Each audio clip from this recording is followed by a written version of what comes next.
gente, esse vídeo eu vou falar sobre como eu me tornei fluente em inglês. Vai ser um pouquinho mais longo, de 1 minuto. Então se você estiver vendo uma short ou algo assim no YouTube ou no Instagram, talvez seja o caso de você ter que vá ao meu canal para ver o vídeo completo, caso você queira ver todo, né? Como eu fiquei fluente em inglês, né? Resposta curta: passei muita raiva. É o processo, né, gente? Eu estudei no Brasil por 2 anos e aí saí da escola com um nível de inglês avançado, né? O que é o avançado? É a pessoa que consegue ter uma boa gramática, né? E consegue se comunicar. O que é a fluência em inglês? Quando você consegue falar com mais facilidade, com rapidez, bem próximo de um falante nativo, né? Muito embora quando você aprende inglês depois de velho, né, dificilmente você vai se livrar do sotaque, né? Isso, eu acredito, qualquer língua, né? Mas claro, tem exceções, né? Tem as pessoas que são muito boas com isso e conseguem falar como um nativo mesmo tendo aprendido essa outra língua depois de velho, né? Não é meu caso. Eu não tenho facilidade com o inglês. É uma coisa que eu tive que estudar muito. E aqui nos Estados Unidos, quando você fala com alguém, a maioria das pessoas, quando você pergunta, e aí, como é que você aprendeu inglês e tal? A maioria das pessoas vai falar, eu nunca estudei, eu aprendi sozinho, eu vi um filme e aprendi inglês e tal, sabe? E se você for perguntar pra alguém e você tiver essa resposta, né? A primeira coisa que você vai pensar é falar, poxa vida, então eu devo ser burro pra caramba, porque eu estudo tanto e não aprendo, né? Essa pessoa aí que aprendeu tão fácil, né? Deve ser muito inteligente essa pessoa, né? As pessoas não passam muito uma realidade sobre como é que foi pra elas aprender, né? Elas sempre querem falar, não, eu não fiz nada e aprendi, sabe, essas coisas. Anyway. Então, eu estudei 2 anos no Brasil. Quando eu saí do Brasil e vim pra cá, nossa, não entendi nada, né? Sabe, não conseguia entender, assim, absolutamente nada.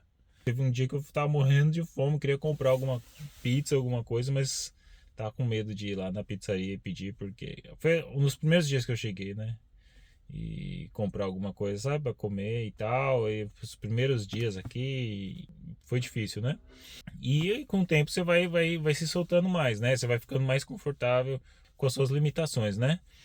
Um, e, e aí eu vejo que fluência tem alguns níveis, né? Quando eu cheguei aqui, depois de um tempo, eu consegui ter um entendimento melhor, né? Dos nativos. Eu me adaptei mais ao sotaque deles, né? Então eu conseguia entender mais eles. Para falar ainda dava umas travadas boas, né? E aí depois, sei lá, uns 3 anos, aí eu fiquei bem, depois de uns 3 anos, claro, né, gente, você tem que considerar assim, qual que é a sua interatividade com falantes nativos, né? Você sabe que aqui é muito comum que o brasileiro chega e acontece com outras comunidades também, né? Principalmente a hispana, que é muito grande, que eles chegam e ficam dentro da comunidade e acabam não aprendendo inglês, né? Então, assim, se você fazer um esforço para sair desse comodismo, né? E procurar trabalhar em lugares com americanos, trabalhar com americanos e tudo, então considerando que você faça isso, né? Para mim, no caso, demorou assim uns 3 anos para eu conseguir falar com uma boa fluência, né? O primeiro nível de fluência é quando você consegue se comunicar com uma pessoa de cada vez, né? Agora vamos supor que você está numa conversa com mais 2 ou 3 americanos, né? E aí entre eles falam super rápido. E eu lembro que no começo, quando os caras estavam numa conversa, até o tempo do meu cérebro processar, às vezes já tinha até mudado de assunto. Depois de mais alguns anos, sei lá, mais uns 2, 3 anos aqui, né? Foi que eu percebi que aí eu passei de nível, né? Que aí eu realmente eu podia participar de uma conversa, né?